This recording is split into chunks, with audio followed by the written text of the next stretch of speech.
Українські вчені пишуть, що початок історії Києва припадає на другу половину першого тисячоліття нашої ери.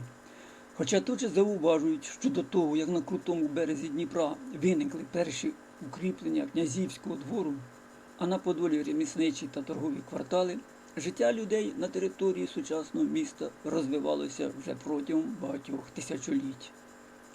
Отже, нам пропонують визначати вік Києва від моменту будівництва князівського укріплення. Нібито справедливий підхід.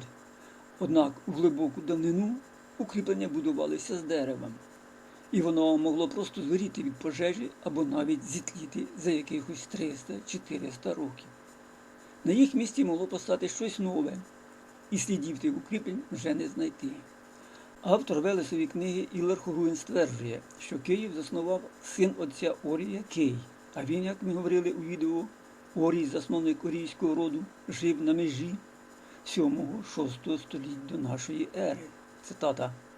«Кий поставив град, і йому ім'я дано Київ. І перше, що поставив рід слов'ян, наголошує автор, Мольбище. Отже, першим постало святилище, в якому наші предки молилися богам, своїм праотцям, і сонцю, колу. Цитата з Велесової книги. Повчимося старому, зануримо душі в нього, бо то є наше, що прийшло з колом і творить Божу силу. Звісно, це мольбище стало святим місцем. Наука не визнає Велесові книги, а отже для неї свідчення Волхва і вчителя Ілара Хоругвіна нічого не значать.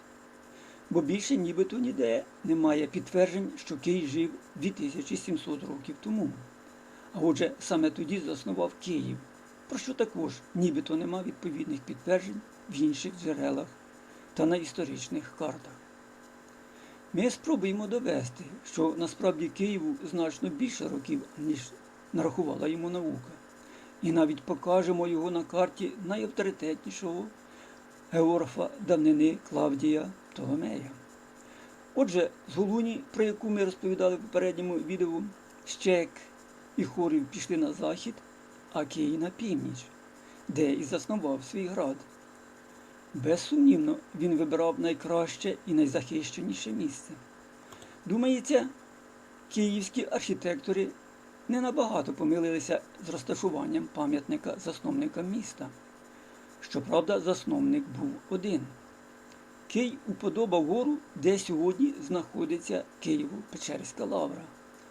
І саме тут, ймовірно, спочатку постало мольбище, а затим халупи для життя. Одночасно зводилися фортечні стіни і, звісно, копалися печери, на яких, як ми вже знаємо, стояла також столиця Руськолані Голунь. З часом, внаслідок якогось лиха, укріплення Кия було знищене або просто своє віджило. Про це можна здогадатися з ось такого повідомлення Велесової книги. По готській війні все порушилося. Руськолань, покинувши, одійшли ми до Кия і оселилися на його землі. Там, діждавшись приступу варязького, боронилися від них. Було 1300 літ по Києву отцю, 300 по карпатському життю і 1000 по Київграду. З рахунком років тут дещо не збігається. Якщо батько Кия Орій за тою ж Велесовою книгою жив 1500 років до варяга Діра, то його син не за 1300, а щонайменше за 1450 років. Проте нас більше цікавить ось ця фраза – 1000 років по Київграду. Тобто виходить, що Київград 1000 років тому від приступу варягів перестав існувати, принаймні на своєму першому місці. Певно, кияни змушені були перейти на сусідні височини. Натомість місце, де жили їхні предки, залишалося священним. Саме його в XI столітті і зайняли сповідники християнської віри, приписавши початок копання печер ченцю Іларіону, якого в 1051 році було призначено київським митрополитом. Перші християнські церкви будувалися на намоленому місці, щоб люди за звичкою йшли молитися там, де й молилися раніше. Так легше було насаджувати нову віру. Чи згадується Київ ще в якихось древніх джерелах? Так, зокрема в каратепських написах. Але вчені їх не визнають, тим паче, що перекладаються вони по-різному. Ми ж звернемося до карти Птолемея, недоредагованої у 16 столітті. Там Києва не побачите. Звернемося до оригіналу. І тут відкривається неймовірне. Карта Європейської Сарматії творена руським письмом, яке через 7 століть нібито придумають болгаро-грецькі просвітителі Кирило та Мефодій, і яке згодом назвуть кирилицею. Про Клавдія Птолемея можна прочитати в книжці «Славетні предки українців». А наразі мова про інше. Чи показав великий географ 2 століття на своїй карті Київ? Пам'ятаємо з Велесової книги, що це було найпівнічніше місто, бо, цитата, «Київград мав на півдні 10 градів і все». За Птолемеєм по Берестену найпівнічнішим є ось це місто. Що тут написано? На редагованих картах читаємо, що це чи то Азегаріум, чи Ацегаріум. На нашу ж думку, в першому рядку зазначено «це Гер». На другий, на жаль, наклалася рамка, і літери важко розпізнати. Однак, порівнявши з тим, як писалися літери в інших місцях карти, знаходимо, що перша літера – це найвірогідніше К, по вертикальній лінії якої пройшлася рамка. Наступні літери більш упізнаванні – І, Ї та В латинська. Тобто з великою вірогідністю можна стверджувати, що тут написано «ЦГР Київ».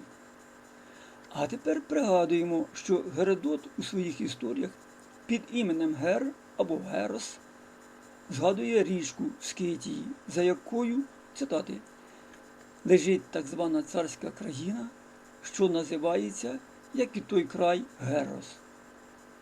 У великому коді України Русі ми довели, що річка Герос – це Рось. Тобто очевидно, що вище Росії, в царському краю, що називався Герос, було і місто Гер.